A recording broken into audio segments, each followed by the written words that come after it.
ప్రపంచాన్ని మా నాన్న నాకు పరిచయం చేశాడు. ఇంత అందమైన ప్రపంచం నాది.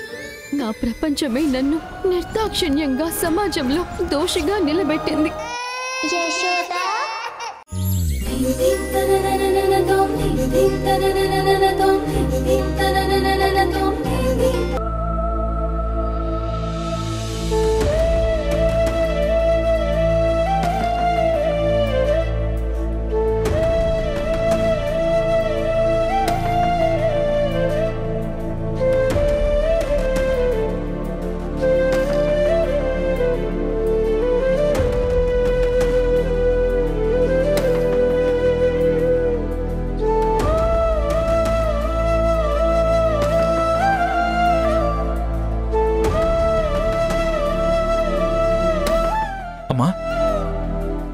ఏమైందమ్మా అలా ఉన్నవేంటి?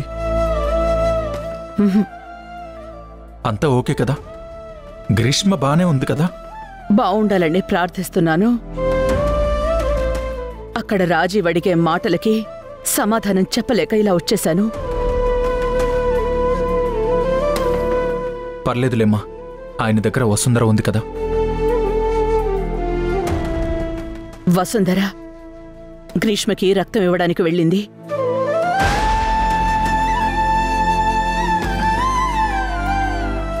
నేనిప్పుడే వస్తానమ్మా.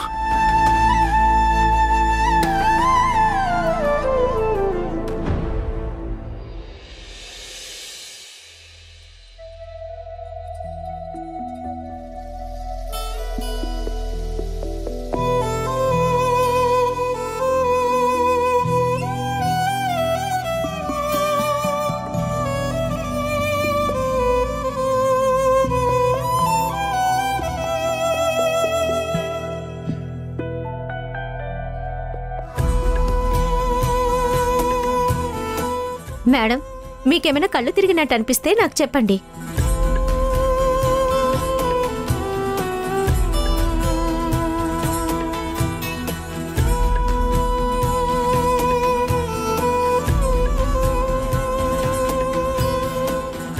రక్తం ఇస్తున్నావా? నువ్వొక లీటర్ రక్తం కాదు, నీ ఒంట్లో ఉన్న రక్తం మొత్తం ఇచ్చినా ఇప్పుడు ఆ గ్రీష్మకి ఏదైనా జరిగితే మనల్ని దెప్పి పొడవడానికి రెడీగా ఉంటాడు ఆ రాజు అంకిల్. అమ్మా నువ్వు ఆ గ్రీష్మ కోసం ఏం చేశారని క్షణం కూడా ఆలోచించడు.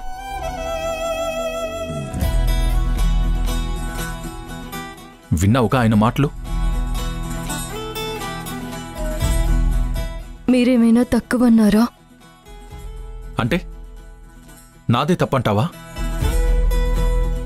పరిస్థితుల్ని బట్టి మాట్లాడాలి అంటున్నాను. మీకు జరిగింది అవమానమైతే ఆయనకి జరిగింది పూడ్చలేని నష్టం.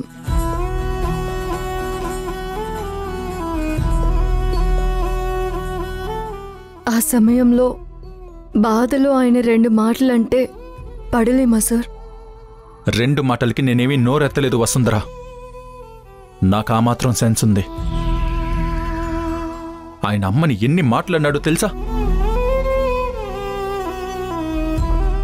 అయినా మల్లిక మేడం మాట్లాడలేదంటే ఇప్పుడు చేయాల్సింది మాటికి మాట సమాధానం చెప్పడం కాదు, మనిషికి మనిషి తోడుగా ఉండడం అని నమ్మారు కాబట్టి. నీకందరి బాధలు అర్థమవుతాయి. అందరూ ముఖ్యమే, ఒక్క నేను తప్ప. మీరు ఫోన్ చేశారనే కదా సార్ నేను ఇక్కడికి పరిగెత్తుకుంటూ వచ్చింది. మరప్పుడు నువ్వు నాతో ఉండేదానివి కదా. రాజీవ్ సార్ పక్కన ఈ సమయంలో ఒకరు ఉండడం, ధైర్యాన్ని ఇవ్వడం చాలా అవసరం. ఆయనకి గ్రీష్మ తప్ప ఇంకెవరూ లేరు. సరే, ధైర్యంతో పాటు రక్తాన్ని కూడా ఇస్తున్నావుగా. ఇదవ్వగానే బయలుదేరు. నేను ఇంట్లో డ్రాప్ చేసి నేను హాస్పిటల్కి తిరిగి వస్తాను. ఎందుకు సార్? ఎందుకేంటి వస్తుందరా? ఇప్పుడు నీకు రెస్ట్ కావాలి. సార్ పర్లేదు సార్, గ్రీష్మ మేడంకి స్పృహ వచ్చేంత వరకు నేను ఇక్కడే ఉంటాను. రాజీవ్ సార్, ఆయన గురించి అంత ఆలోచించాల్సిన అవసరం లేదు. బ్లడ్ ఇవ్వడం అయిపోయిన తర్వాత కాల్ చేయి, తీసుకుని వెళ్తాను. ప్లీజ్ సార్, అన్నీ తేలిగ్గా తీసుకోవద్దు, అర్థం చేసుకోండి. అది నేను చెప్తున్నాను. ఇక్కడ నువ్వు అన్ని మనసుకు తీసుకుని సేవలు చేయాల్సిన అవసరం లేదు. వెళ్దాం. సార్, ఇప్పుడు నేను రాలేను సార్. రాజీవ్ సార్ పక్కన ఎవరూ లేరు, అంతేనా? ఇప్పుడు నా పక్కన కూడా ఎవరూ లేరు వసుంధరా. ఒక్క మాట అడుగుతాను చెప్పు. పొరపాటున గ్రీష్మకేదన్నా అయ్యి రాజు అంకుల్ నా కాలర్ పట్టుకుని తిడితే నువ్వు నా పక్కన నించుంటావా, ఆయన పక్కన నించుంటావా?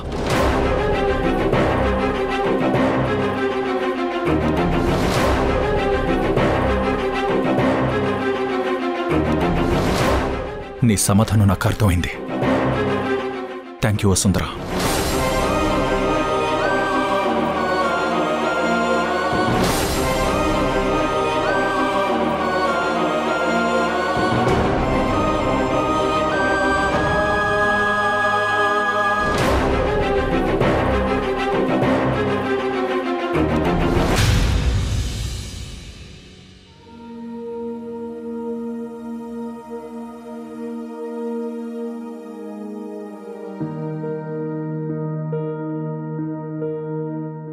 సారీ అమ్మా. నువ్వు అలా తలదించుకుని నిలబడ్డం నేను చూడలేకపోయాను. ఆ సారీ ఏదో రాజీవ్కి కదా చెప్పాల్సింది.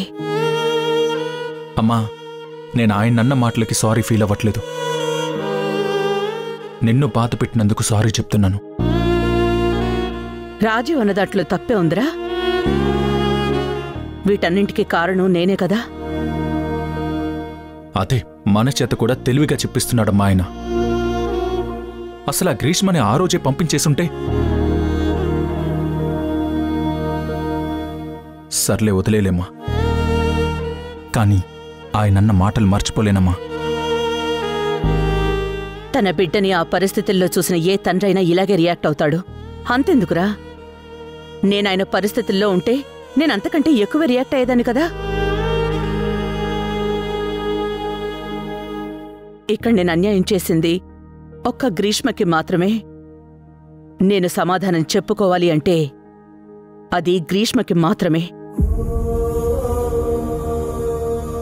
మా గ్రీష్మకి ఏమీ కాకుండా చూడు భగవంతుడా.